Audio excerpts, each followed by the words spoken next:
सोचिए जरा, क्या प्यार में किसी की जान ली जा सकती है? और क्या कानून की निगाहों में वही प्यार एक कत्ल का रूप ले सकता है? बड़ा ही पेचीदा सवाल है ना? और यही वो सवाल है जो दाया भाई ठक्कर के केस ने हमारे सामने ला खड़ा किया था। मतलब, ये एक ऐसा सवाल है जो किसी को भी अंदर तक झकझोर सकता है। किसी को बेइंतहा दर्द से आज़ादी दिलाना, ये प्यार है या फिर ये एक जुर्म है? देखिए, ये कोई हवा हवाई या किताबी बहस नहीं है। ये एक असल कहानी है दाहिया भाई ठक्कर और उनकी पत्नी की, जिनकी जिंदगी की दर्दनाक दास्तान ने भारत के सबसे बड़े कोर्ट को भी इस सवाल का जवाब खोजने पर मजबूर कर दिया। तो चलिए समझते हैं कि आखिर हुआ क्या था। बात है साल 1964 की। केस था दाया भाई छगन भाई Thakkar versus state of Gujarat. और ये कोई छोटा मोटा मामला नहीं था, ये सीधा सुप्रीम कोर्ट पहुंचा था। और कहानी के सेंटर में थे दो लोग, दाया भाई ठक्कर और उनकी पत्नी कुसुमबेन। देखिए, इस केस के पीछे ना एक बहुत ही दर्दनाक कहानी छिपी है। कुसुमबेन जो थीं, वो सालों से एक बहुत गंभीर बीमारी हिस्टीरिया के दौरे से जूझ रही थीं। उनकी तकलीफ इतनी ज्यादा बढ़ गई थी कि उन्होंने कई बार कॉपर सल्फेट खाकर अपनी जान देने तक की कोशिश की। और फिर 15 जनवरी 1961 की वो रात आई जब सब कुछ बदल गया। उनके पति दहिया भाई ने उन्हें पानी में कॉपर सल्फेट घोल कर दे दिया और कुसुमबेन की मौत हो गई। तो सबसे बड़ा सवाल यही उठता है कि आखिर दाहिया भाई ने ऐसा किया क्यों? उनके डिफेंस का कहना था कि ये कत्ल था ही नहीं। उन्होंने तो ये जहर अपनी पत्नी के बार बार कहने पर उनकी जिद पर दिया था। ये एक एक्ट ऑफ लव था, बेइंतहा हमदर्दी और करुणा का नतीजा। असल में ये भारत के कानूनी इतिहास में मर्सी किलिंग यानी दया मृत्यु का शायद सबसे पहला और सबसे बड़ा केस था।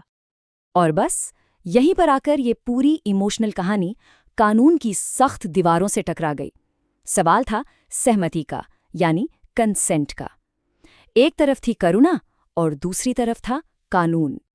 अच्छा, तो कानून इस बारे में क्या कहता है? इंडियन पीनल कोड का सेक्शन 300 बिल्कुल साफ है।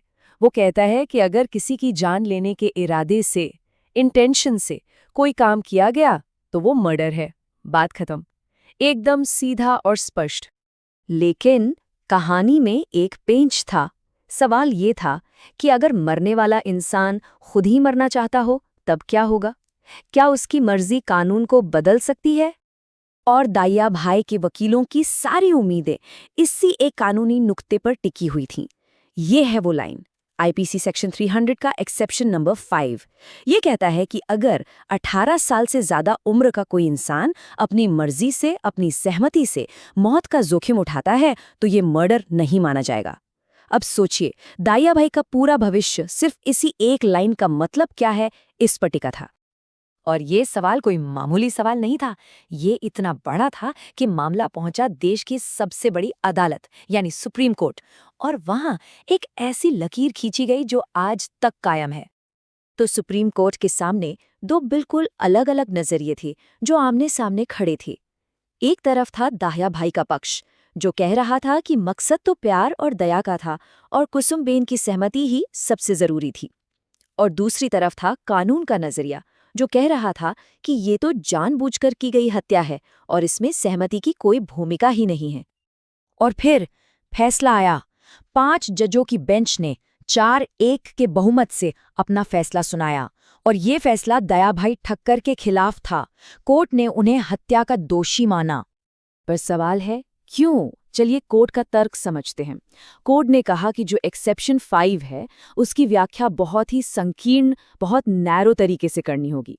कोई भी इंसान लीगली अपनी हत्या के लिए सहमति दे ही नहीं सकता। वो एक्सेप्शन तब काम आता है जब मौत एक रिस्क हो, सीधे सीधे इरादा नहीं। और सबसे जरूरी बात, कोर्ट ने ये भी माना कि हाँ, दाया भाई का मकसद शायद दया दिखाना था और इस बात का ध्यान सजा सुनाते वक्त रखा जा सकता है। लेकिन इससे जुर्म का नेचर नहीं बदल जाता। जो एक्ट था वो तो हत्या ही था। पर एक मिनट, ये फैसला यूनानिमस नहीं था। बेंच में एक जज, जस्टिस के.सी. दासगुप्ता, इस फैसले से सहमत नहीं थे।